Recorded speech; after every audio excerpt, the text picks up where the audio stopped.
New Horizons Live.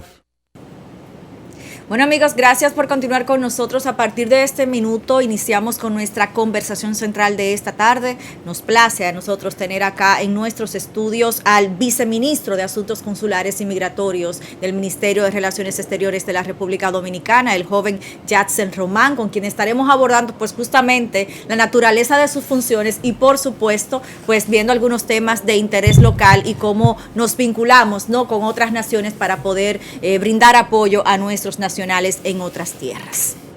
Bienvenido, Yatsen, a New Horizons Live. Sabemos que estuviste por acá por New Horizons en algún momento en tu vida escolar.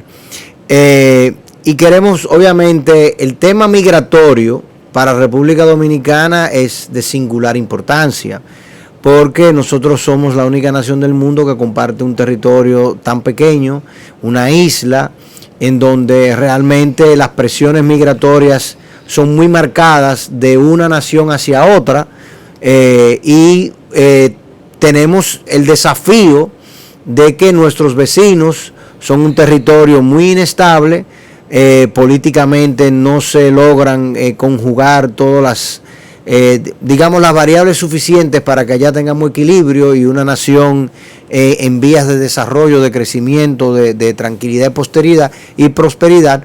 Pero en adición a eso, ya hoy en día la diferencia entre la República Dominicana y Haití casi que va llegando a 20 veces por encima, y eso hace que sea en extremo desequilibrada nuestra relación entre naciones. Yo supongo que el desafío para ustedes en el MIREX con los temas migratorios es de mucha importancia. Quisiéramos conocer cómo trabaja el MIREX junto con la Dirección de Migración, cuáles son los roles que manejan ustedes, cuáles maneja la Dirección de Migración y al final del día, ¿quién dirige la política migratoria dominicana? Desde luego, muchísimas gracias por la invitación, tanto Fandy como Ana. Efectivamente, hice mi preprimario aquí en el New Horizons en el lejano año 1993. Para mí es un gran orgullo poder estar aquí de vuelta. Como bien ustedes acaban de mencionar, pasa lo siguiente: República Dominicana tiene una particularidad que otros países no necesariamente tienen. Digo no necesariamente porque todos de alguna manera u otra sufren embates migratorios, pero República Dominicana al mismo tiempo es un país emisor de migrantes. República Dominicana al mismo tiempo es un país tránsito de migrantes, y República Dominicana al mismo tiempo es un país receptor de migrantes. Eso no se da de manera muy repetida a lo largo y ancho de lo que es este globo terráqueo, y eso nos permite tener una perspectiva mucho más abarcadora que lo que tendrían otros países. Ahora bien, República Dominicana recibe grandes cantidades de migrantes provenientes de distintas partes. Por ejemplo, aquí hay más de 100.000 nacionales venezolanos que han salido huyendo de lo que es la oprobiosa dictadura que se ha instalado en ese territorio. Pero al mismo tiempo, cuando se piensa en migración y República Dominicana, lo cierto es que lo primero que llega a la mente es lo que ustedes acaban de mencionar, que es el estado fallido con el que compartimos isla. Y eso suena muy escandaloso, suena incluso poco diplomático, pero lo cierto es que no podemos verlo de ninguna otra manera. El presidente de la República, Luis Abinader, incluso ante lo que es un foro tan importante como la Asamblea de las Naciones Unidas, hizo referencia a la somalización de Haití. Y quiero mencionar lo siguiente: Haití hoy en día es el país más pobre del hemisferio occidental. Haití hoy en día no tiene parlamento funcional. Haití hoy en día no tiene poder judicial funcional. Haití hoy en día no tiene un ejecutivo reconocido por todos con legitimidad. Y Haití hoy en día tiene una situación más compleja que la que había vivido anteriormente, porque si bien existían grupos armados al margen de la ley, estos no eran muy organizados y al contrario dependían de un caudillo temporal. Recordaremos los Tonton Macut, leales a la dictadura dobelerista, pero hoy las 9 principales pandillas de Puerto Príncipe se han confederado en algo que llaman la G9, liderada por un bandido, delincuente de nombre Barbecue, el señor Cherisier, Jimmy Cherisier específicamente, y estos buscan un asiento legítimo en la mesa de negociaciones. Así que probablemente si le preguntan a la mayoría de estudiosos de lo que es la realidad haitiana al día de hoy, está en la peor posible. Y eso afecta a buena parte de la región, pero a ningún otro país como la República Dominicana. Ante la pregunta de cuál es el rol del Ministerio de Relaciones Exteriores en la política migratoria, nosotros formamos parte del Consejo Nacional de Migración que encabeza el Ministerio de Interior y Policía, al cual está adscrita la Dirección General de Migración. Nosotros tenemos, desde luego, hay un asiento en el cual tenemos voto, tenemos voz, y no necesariamente lideramos la política migratoria, pero sí presentamos propuestas. Ahora, en la parte que sí nos toca coordinar a nosotros es la política migratoria en torno a lo que son emisiones específicamente de visados, en torno a lo que sería turismo, en torno a lo que sería trabajo, en torno a lo que sería residencia, en torno a lo que serían eventualmente las regularizaciones. Pero lo cierto es que hay situaciones urgentes e importantes en Haití. La urgente, la pacificación. Lo importante, la hambruna que vive Haití, que hoy se calcula en más de un 35% de la población, y también importante, desde luego, la creación de alguna institucionalidad, porque hoy en día no tenemos interlocutor en Haití, no hay presidente. Podemos sí mencionar de manera positiva un cambio en torno al coordinador de la diplomacia haitiana, como es el caso del canciller, anteriormente Claude Joseph, que había asumido un discurso recalcitrante contra la República Dominicana. Hoy saludamos la presencia de un nuevo canciller que ha tenido mayor cordialidad con República Dominicana, pero las presiones migratorias haitianas, que durante mucho tiempo República Dominicana había alzado la voz ante distintos foros, hoy se están viendo en otros países, y eso significa que tenemos un mejor terreno fértil para que se escuche, porque por ejemplo, en la selva del Darién, en Panamá, están llegando miles de haitianos. Hemos visto desde luego también, por ejemplo, miles de haitianos en la frontera sur de los Estados Unidos. Fueron deportados 6.000 que intentaron entrar por la frontera, aunque vale la pena mencionar que estos no son haitianos que salieron de Haití, sino haitianos que habían llegado a Brasil durante las construcciones de las Olimpiadas y la Copa Mundial. Cuando su país entra en situación económica compleja, comienzan a moverse, pero muestra precisamente que la situación haitiana no puede ser vista jamás, ni por un segundo, como un tema únicamente de responsabilidad dominicana. Ese es el error que se ha cometido, es el error que algunos lamentablemente por situación de visión simplista habían impulsado, pero hoy en día existe una mayor resonancia en torno a la urgencia de acción en Haití con cada uno de estos problemas que he mencionado.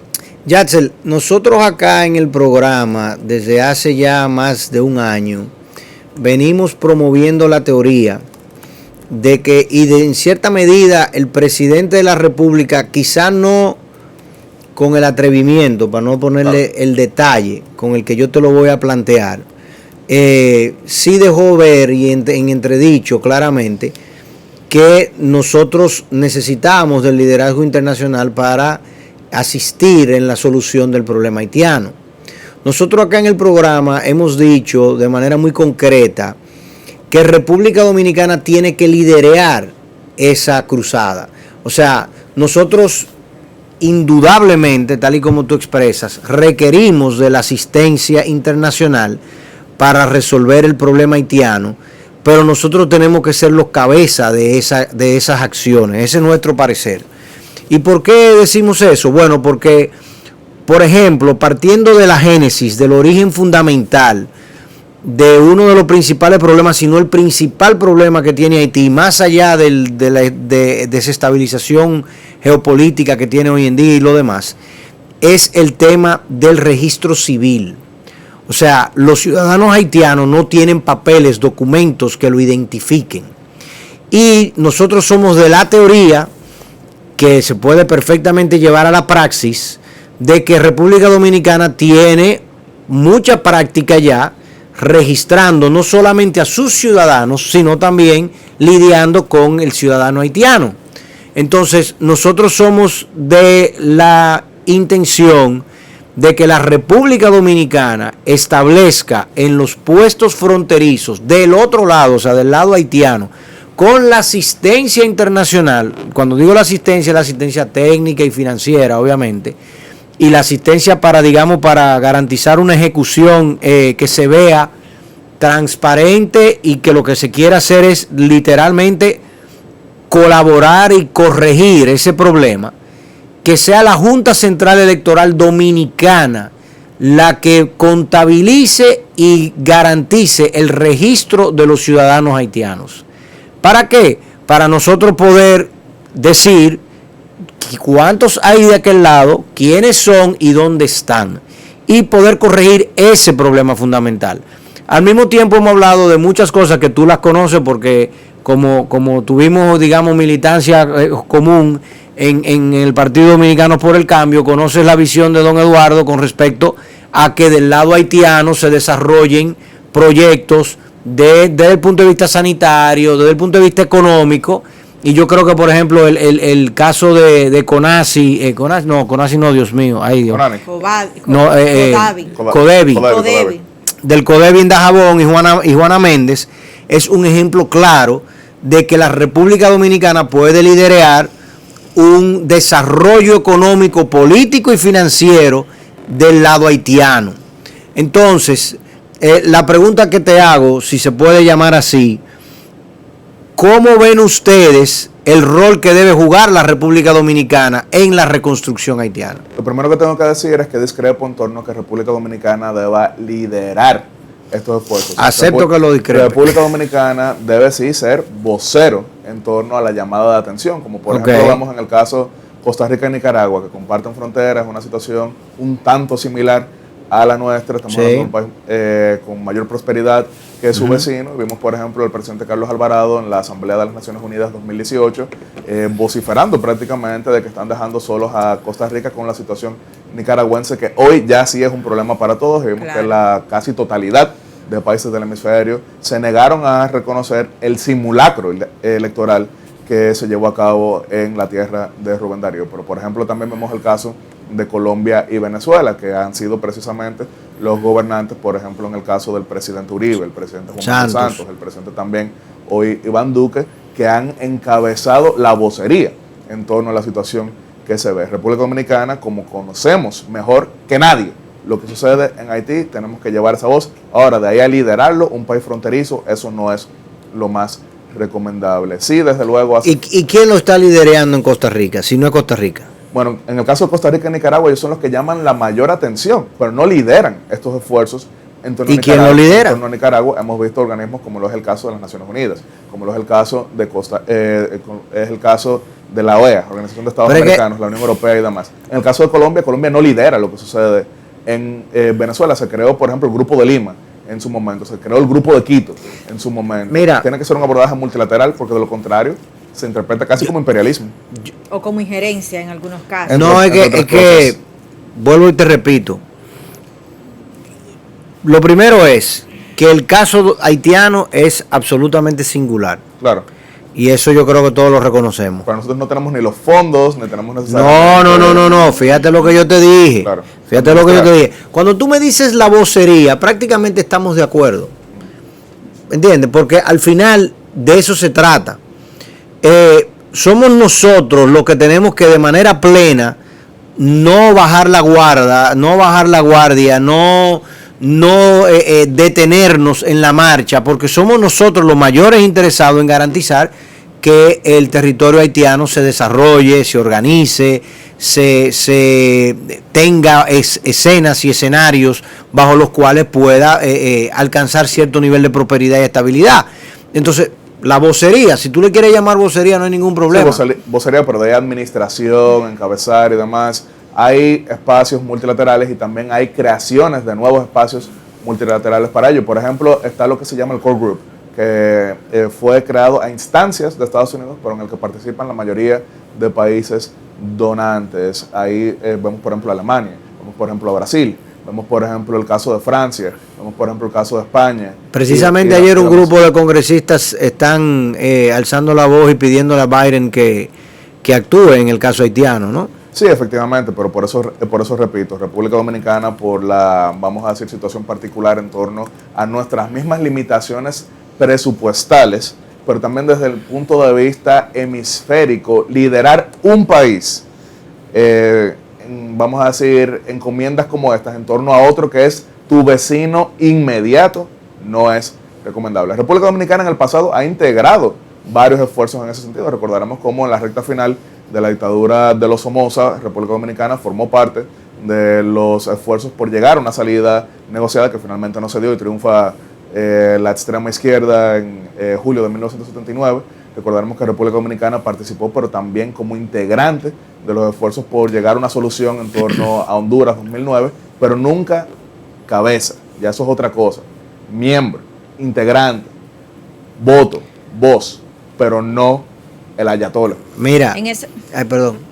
no, bueno, me parece que entonces ibas a cambiar el tema partiendo que te ibas, parece seguir por ahí, pero Sí, claro. quisiera que aprovecháramos el tiempo también y conocer tú hablabas de esos 3 estadios en los que la República Dominicana se encuentra en temas de migración, cuando es emisor, cuando es tránsito, cuando es receptor. En el caso del emisor en temas de migración, hace poco tuvimos un gran caso en temas de migración y que muy lamentablemente terminó en una tragedia y que en cierta forma pues abre un nuevo escenario en el tema de la migración ilegal en la República Dominicana. Hasta el momento quizás nosotros conocíamos salidas desde República Dominicana por agua, hacia Puerto Rico, hacia otras islas del archipiélago, pero en este caso ya vemos cómo salen del país en una especie de vuelo legal para entonces llegar a Estados Unidos corriendo todos los riesgos.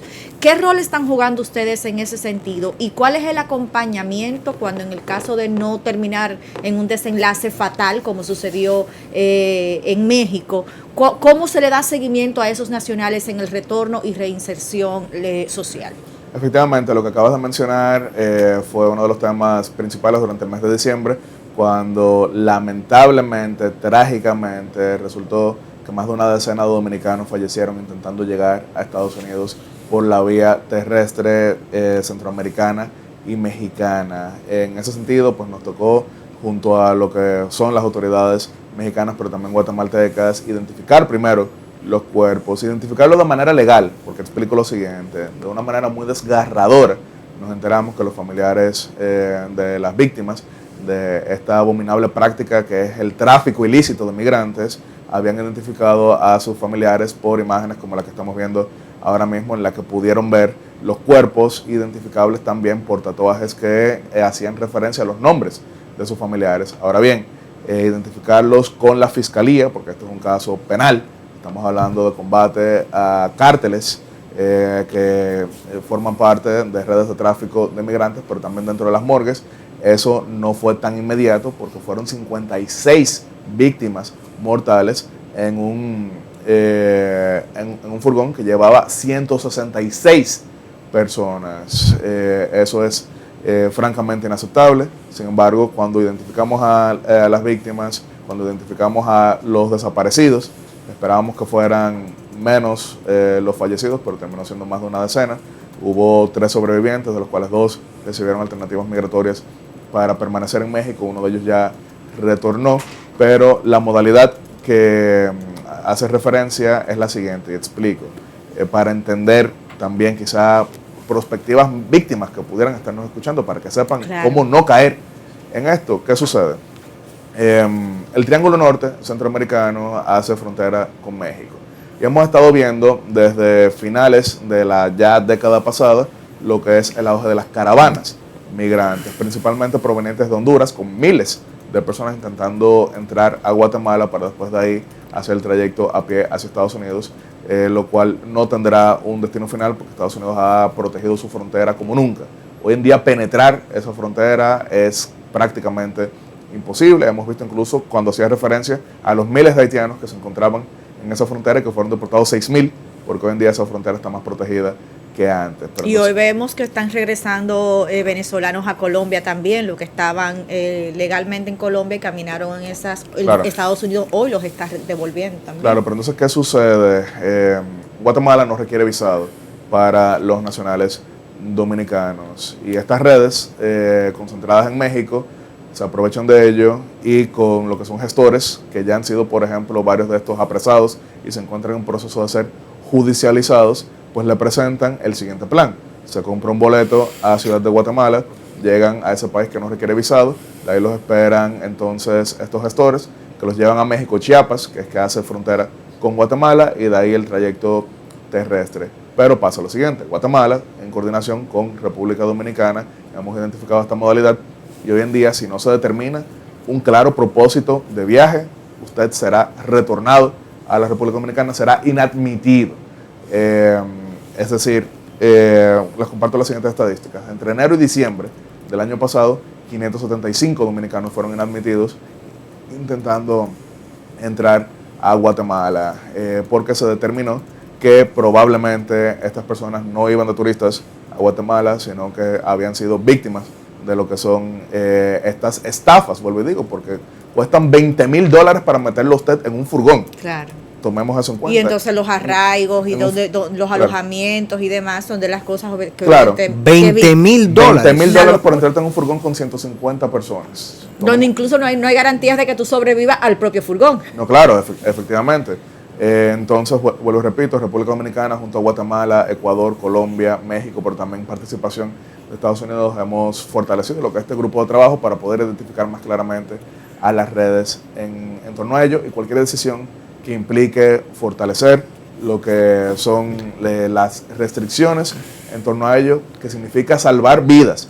Vuelvo y repito, porque desde luego, incluso algunas de las personas que fueron inadmitidas, primero decían que estaban siendo víctimas de abusos en ese sentido, pero veamos estas familias, 16 familias desgarradas por la tragedia, así que estamos trabajando en torno a eso. Ahora bien, Esas estadísticas que tú planteas, ¿tenemos nosotros cómo evidenciar coyunturas particulares en esas comunidades? ¿De dónde viajan? ¿De qué parte de la República Dominicana regularmente salen estos migrantes? se ha podido determinar que una parte importante de los que están haciendo este trayecto son provenientes del sur del país, concentrados mayormente en lo que es la provincia de Peravia, dígase el municipio de Baní, Cañafisto, Catalino, pero también algunos de Azua y hubo algunos de Montecristi, pero la mayoría han sido provenientes de Baní. Ahora, sí quiero mencionar lo siguiente.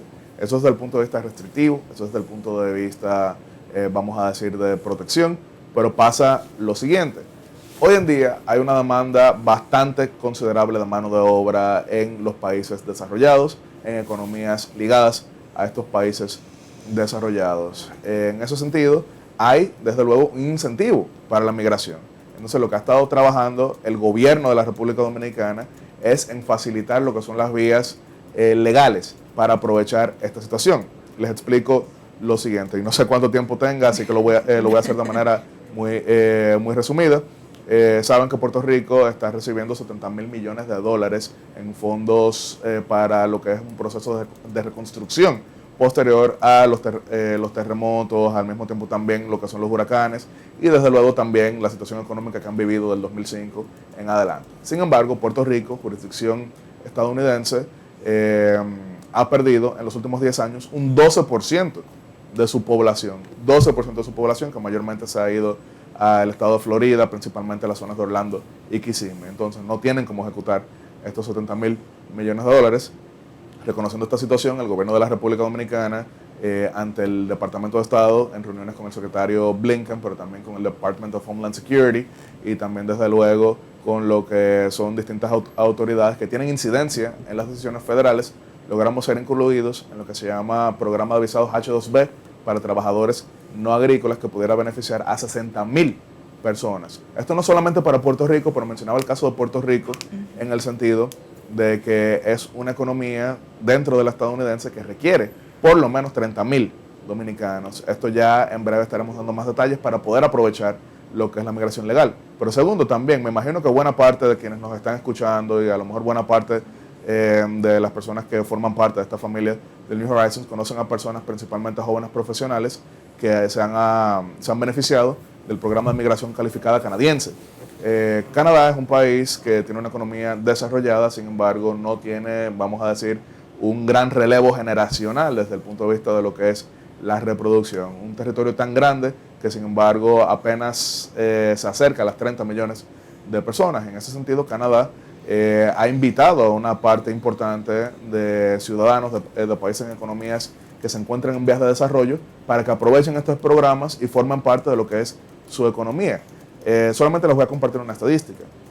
En el año 2005 había alrededor de 7,000 dominicanos en Canadá, principalmente en la zona de Quebec, la provincia francoparlante. Hoy en día tenemos cerca de 25,000 dominicanos en Canadá, principalmente en lo que son los suburbios de la provincia de Ontario, y la mayoría son jóvenes profesionales. Incluso les cuento algo un poquito jocoso en ese sentido. Por mis funciones me toca compartir bastante con lo que son las autoridades tanto de la Cancillería como del área de migración canadiense, y no hay una reunión en la que nos digan mándenos gente, porque lo necesitan. Entonces estamos facilitando a ellos, que es un proceso un poquito burocrático. Eso te iba a decir también, porque las medidas son complicadas, Sí. toda la parte administrativa para poder acceder a este Claro, es un proceso poquito de visado. burocrático, pues ya tenemos cerca de 25,000 personas. Entonces buscamos, desde luego, facilitar lo que es esta vía, y también nosotros saber que tenemos una demanda de mano de obra, tenemos una demanda de trabajadores en ese sentido. El Ministerio de Relaciones Exteriores forma parte de lo que es el plan de normalización de los nacionales venezolanos que se encuentran en nuestro país, más de 100,000. Desde luego que le estamos dando un estatus como trabajadores en nuestro país que les permite acceder a cuentas de banco, les permite acceder a la seguridad social y les permite, desde luego, trabajar por la vía formal, no siendo víctimas de explotación que termina, desde luego, deprimiendo los salarios en nuestro país. Así que por eso ponía énfasis en lo que es la situación del crimen organizado. Eso es inaceptable, pero también poniendo énfasis en lo que son las oportunidades que trae la migración en este momento. O sea, que más que todo fiscalización, ¿no? Para que Claro. esto pueda darse en ambas vías. O sea, reducirse por un lado lo ilegal y poder afianzar lo legal. Yancel, finalmente, parecería que República Dominicana solamente le interesa que sus nacionales migren. ¿Qué pasa entonces con los extranjeros que quisieran venir a República Dominicana? Porque hemos hablado del caso haitiano, pero hay muchos profesionales y muchas familias, que es el caso, por ejemplo, que nosotros tenemos acá en nuestra comunidad escolar y muchas otras comunidades escolares de centros educativos privados, que quieren migrar a República Dominicana y tener trabajo acá en República Dominicana, pero el proceso migratorio es bastante complicado y parecería que nosotros no necesitamos esa mano de obra capacitada, no necesitamos esos inversionistas, no necesitamos esas personas profesionales que lleguen a nuestro territorio. ¿Qué políticas tienen ustedes ahora como nuevos gestores del tema migratorio y de las relaciones exteriores para modificar esa práctica y para hacer que sea más sencillo ese proceso? Claro, por eso hacía precisamente referencia a lo que estamos haciendo con los venezolanos, que fue una situación completamente excepcional, pero estamos plenamente convencidos de que la migración es circular, Claro. hay maneras de aprovecharla. Sin embargo, hemos encontrado algunas trabas desde el punto de vista legislativo que estamos en proceso de revisar. Por ejemplo, el Consejo Económico y Social tiene una mesa que es Política Exterior y Migración, en la que buscamos aprovechar lo que son estas situaciones. El mismo presidente de la República lo mencionó recientemente en una entrevista donde hablaba de lo que serían modificaciones desde el punto de vista legislativo para aprovechar esto. Durante 10 años, por ejemplo, si quiero mencionar, yo fui jefe de gabinete en el Congreso Nacional del hoy ministro de Industria y Comercio, en ese momento diputado Ito Bisonó, que es el autor de la ley de pensionados y rentistas de fuente extranjera, que busca precisamente aprovechar personas que de alguna manera u otra pues ya llegaron al fin de su vida laboral, pero tienen unos ingresos que quisieran aprovechar en otras economías como la nuestra. Eso es un caso. Hay algunas trabas en algunas interpretaciones de la ley que buscamos. O sea, esa ley no se ha podido aplicar. No como se quisiera, y No. por eso precisamente lo estamos llevando al Consejo Económico y Social. Pero les quiero mencionar algo que a mí me parece muy interesante, y desde luego en un colegio como los New Horizons, que apuesta a lo que es la innovación, a la prospectiva y no la retrospectiva. Correcto. Pasa lo siguiente, existen lo que hoy día han sido bautizados como nómadas digitales. ¿Qué son los nómadas digitales? Estábamos hablando de pensionados y rentistas, pero hay personas que están trabajando, sin embargo, no se encuentran en lo que es una oficina desde el punto de vista tradicional, no solamente por la pandemia, estaban antes. La pandemia quizá lo aceleró, pero son personas que no requieren ese espacio físico en el territorio desde donde reciben su remuneración, y son personas que buscan otras opciones para, desde luego, desarrollarse. Estas personas, que debo decirlo, muchas veces reciben muy buenas remuneraciones, son personas que tenemos que aprovechar. Hoy en día nuestra legislación no permite lo que es una definición explícita de ellos, pero lo que hemos estado haciendo, por lo menos en el Ministerio de Relaciones Exteriores, es considerándolos migrantes trabajadores, aprovechándolos, porque, vuelvo y repito, y quizás esto suena un poquito mercantilista, pero precisamente como se encuentran en los sectores mejor remunerados en sus países de origen, tienen un nivel de gasto muy común. Claro. a lo que serían esos países, y eso nos beneficia a nosotros, porque si estamos hablando de apartamentos, si estamos hablando de alimentos, si estamos hablando de muebles, si estamos hablando de empleados que puedan tener y demás, eso es algo que tenemos que aprovechar. El presidente ha instruido en ese sentido, incluso en el escrito que estamos presentando ante el Consejo Económico y Social hacemos referencia a ello, y yo sí, desde luego hago referencia a lo siguiente, porque se suele hablar mucho de lo que es, en mi opinión, un término mal empleado, que es la fuga de cerebros. ¿Por qué digo mal empleado? Generalmente se ve la emigración de una persona bien formada como una tragedia, pero la emigración, cuando es desde el punto de vista de la competencia, cuando es desde el punto de vista de lo que es aprovechar mayores oportunidades sin desligarte de tus raíces, puede traer grandes beneficios en todos los sentidos. Si vemos, por ejemplo, buena parte de los grandes desarrolladores que se encuentran en Estados Unidos son del sureste asiático. Claro. Una gran cantidad, por ejemplo, son indios y demás. Pero ¿qué sucede? Buena parte de la economía india, sabemos, que se ha desarrollado gracias precisamente a estas personas que pudieron aprovechar su talento en Estados Unidos, invertir en su país y crear nuevas industrias. Lo mismo hemos visto con, por ejemplo, coreanos, hemos visto con japoneses.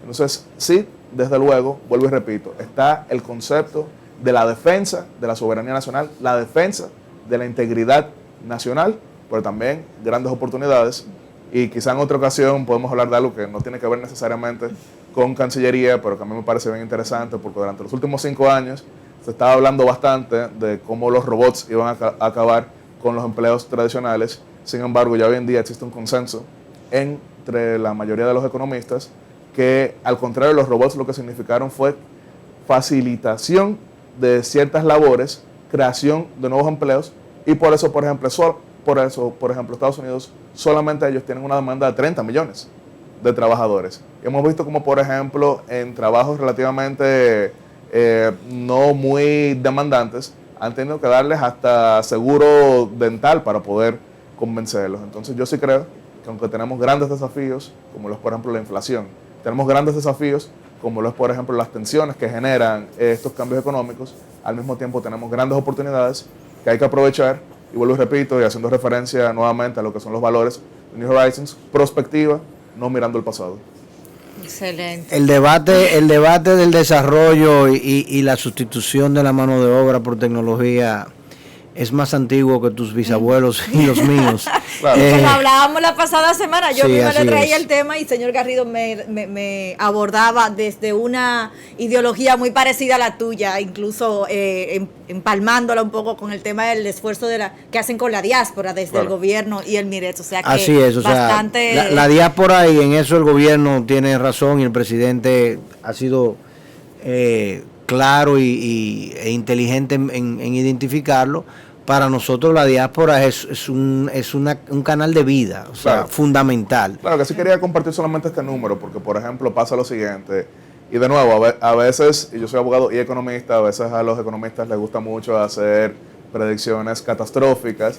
Se hablaba hace varios años de eso mismo, la sustitución de la mano de obra, que entonces los países que tienen migrantes se iban a quedar completamente rezagados porque iban a perder estos empleos de clase trabajadora. Pero veamos una sola estadística, una sola. República Dominicana en el año 2016 recibió alrededor de 5.000 millones de dólares en remesas. 2021 fueron 10.000. 10.000 millones.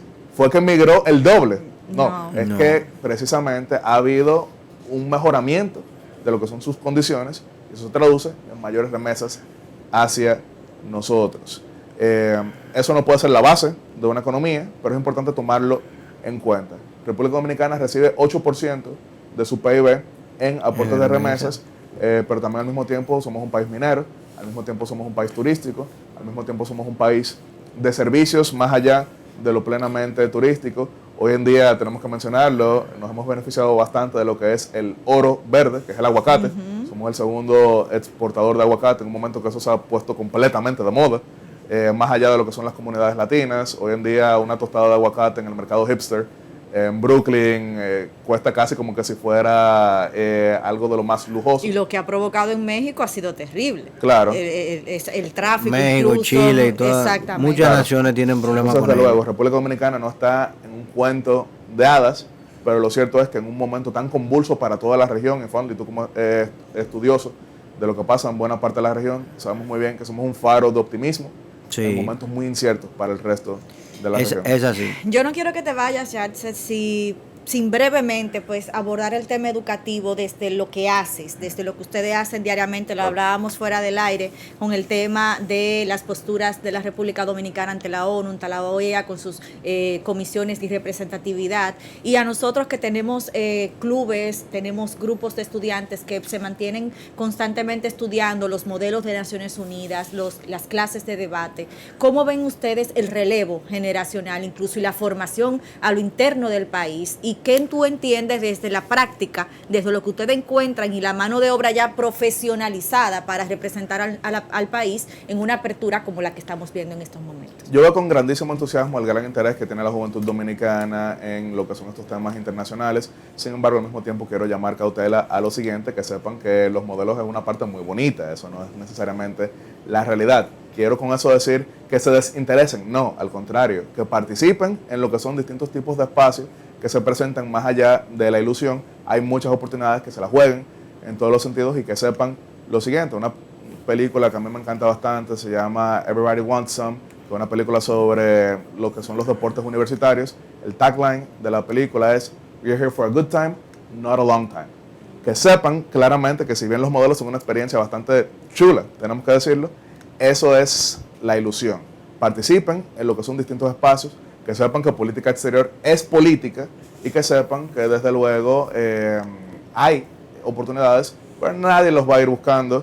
Personalmente yo sí tengo que mencionar lo siguiente: pasé 13 años en oposición antes de finalmente llegar al gobierno en esta primera experiencia como vicecanciller. No provengo, vamos a decir, de una familia tradicionalmente política en ese sentido, pero pude abrirme paso en ese sentido. Ahora, después de tener varias frustraciones, saber mirar hacia adelante, y con esto quiero sí cerrar lo siguiente, pues cada vez que se me acercan muchos de estos jóvenes preguntando cómo involucrarse y demás, yo respondo de la siguiente manera, que es con 3 advertencias en ese sentido. La primera de ellas es que hay que saber que en el mundo político, en el mejor de los casos, vas a lograr el 40% de lo que te propones, porque es democracia. Pero al mismo tiempo, en el mundo político, aún ese 40% que logres, por la, vamos a decir, tradición polémica y polarizante de la política, mínimamente vas a tener al 50% de la población molesta contigo. Y tercero, en política muchísimas veces vas a ser juzgado no por lo que tú dices, haces y piensas, sino por lo que dice, hace y piensa otro, ya que todo el mundo nos ve como parte de lo mismo. Entonces a veces dicen, bueno, pero ¿para qué participar si el panorama es tan oscuro y tan incierto? Yo repito de la siguiente manera, y no necesariamente todo el mundo tiene que ser creyente, pero creo que pueden tener lo que son estos valores, y es que en el libro de Lucas, en el Nuevo Testamento, se hace referencia a que a quien mucho se le ha dado, mucho le será exigido. Y cuando hablamos de mucho se le ha dado, no estamos hablando necesariamente de riqueza material, pero por lo menos la oportunidad de formarse. Eso es algo que yo creo que lleva gran responsabilidad, y si nos están escuchando varios de los estudiantes que se interesan en este tema, varios de los padres que de alguna manera u otra quieren que sus hijos formen parte de lo que es esto, sepan que sí, desde luego hay muchísimas frustraciones, pero al fin y al cabo vale la pena, it's worth it. Bueno, Es un optimismo que viene de abajo, porque bueno, pero hay que fajarse para llegarlo. Hay que fajarse. Cuando perdimos la primaria con Eduardo en el 2007, eso fue el día más triste de mi vida Ay. política. Bueno, ya, no vamos a cerrar con lágrimas, porque ha sido bastante buena, sin duda, la conversación. Yatzel Román, viceministro de Asuntos Consulares y Migratorios del MIRETS, República Dominicana, muchísimas gracias por el favor de estos minutos.